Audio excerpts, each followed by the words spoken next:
Hello everyone, today I want to share with you two Harbinger builds for war vs war roaming. These builds have great survivability and are very simple to use, and are great for solo roaming or for small scale fights. The first build uses celestial gear with tormenting runes and wayfinder relic. For the weapons we are using pistol and torch with torment and doomed sigils, and a staff with energy and cleansing sigils. For the trade lines we are using curses, death magic and Harbinger. The minor trait from curses will improve our precision, our condition damage, give us fury when entering shroud, and also give us a chance to inflict bleeding when dealing a critical strike. From the first major trait we'll gain the ability to transfer conditions when entering shroud. Shroud 2 will corrupt wounds and also apply poison thanks to this other trait in Harbinger. And the last major trait apply weakness and bleeding around us when entering shroud. With death magic you will gain bonuses depending on the stacks of carapace you have, so you want to have as much as you can. You will gain stacks when applying conditions to your enemies, but also when removing them from yourself, and from this you will gain reduced condition damage and also gain protection. To remove conditions from yourself, switch to staff to proc the cleansing sigil and then use the staff 4 to transfer conditions from you to your enemies. But you can also use the elixir of bliss. And the stacks of carapace will grant you extra power, condition damage and toughness. In Harbinger you will lose a percentage of your health per stack of light you have, but at the same time you will be healing per stack. And when entering shroud you will gain stability and 50% less incoming damage for 2 seconds, and you will also have and share quickness and fury. You can replace death magic for blood magic for more healing, sustain and barrier, but in exchange you will be more susceptible to burst damage.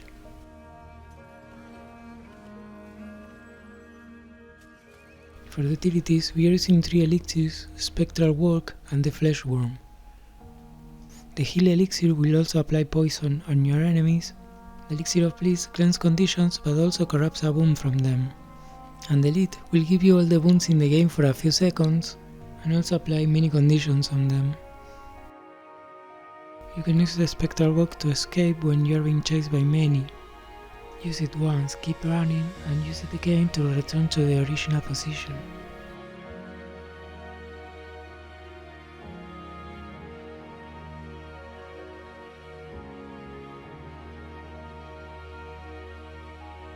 And the Flesh Worm is another port you can use to escape, and you can combine these two to secure stumps.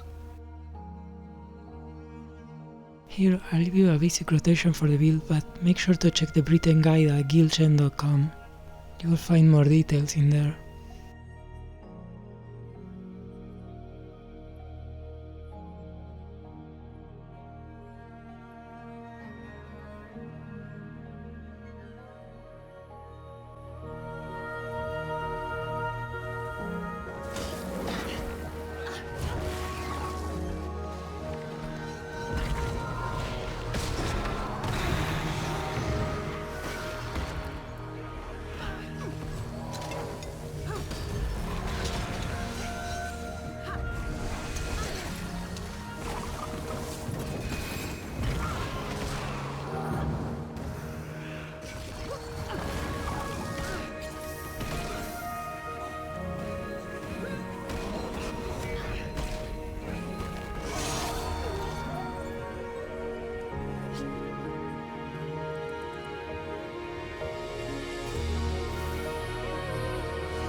and tears year after year. This darkened land lies solemn. Is it I who has to be in the light? Is it my destiny to fight, to rise up, not for me but for them, and be the blade of a generation? No longer by the divine, our fates finally align. Can I pave a new path for us all and save our mortal souls? And save our mortal souls. So here we stand now, hand in hand, bonds that were forged in ruin. Oh, 1,000 years could pass us by, but our spirits will never die. If not us, then who else will take the lament, a world inflamed, ignoring the prophecy. Only hope can set us free. No longer by the divine, our fate finally align. We will pave a new path for all, and save our mortal souls. However the tool guide us all, guide us all, and save our mortal souls. 1,000 years could pass us by,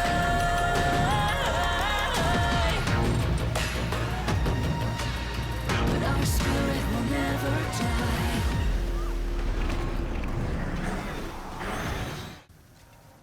For the second build, we also use Celestial Gear, but this time with Leadership Runes and Atrocity Relic. And for the weapons, we are using a spear with Blood and Cleansing Sigils, and a sword and Warhorn with Doom and Energy Sigils. And for the trade lines, we use Blood Magic, Death Magic and Harbinger. From Blood Magic we will gain some lifesteal and healing power, and will get barrier thanks to the trait Blood Bank.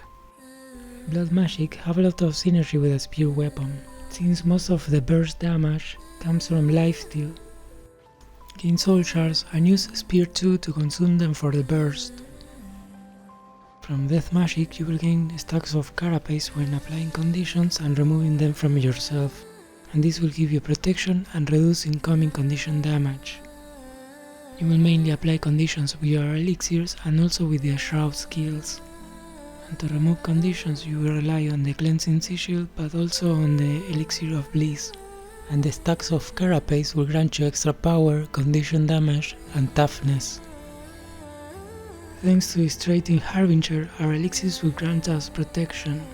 In Harbinger you will lose a percentage of your health per stack of light you have, but at the same time you will be healing per stack. And when entering Shroud you will gain stability and 50% less incoming damage for 2 seconds, and you will also have and share quickness and fury. And for utilities, this build uses the same utilities as the pistol one. I will leave you here the basic rotation for this build, but again make sure to check the written guide. I will leave you a link in the description.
chase down a forgotten trail. Down the lost trail we found. Every ending leads to a new memory. Oh, through the void we learn now. Every scar marks the rebirth of me.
Thanks for watching.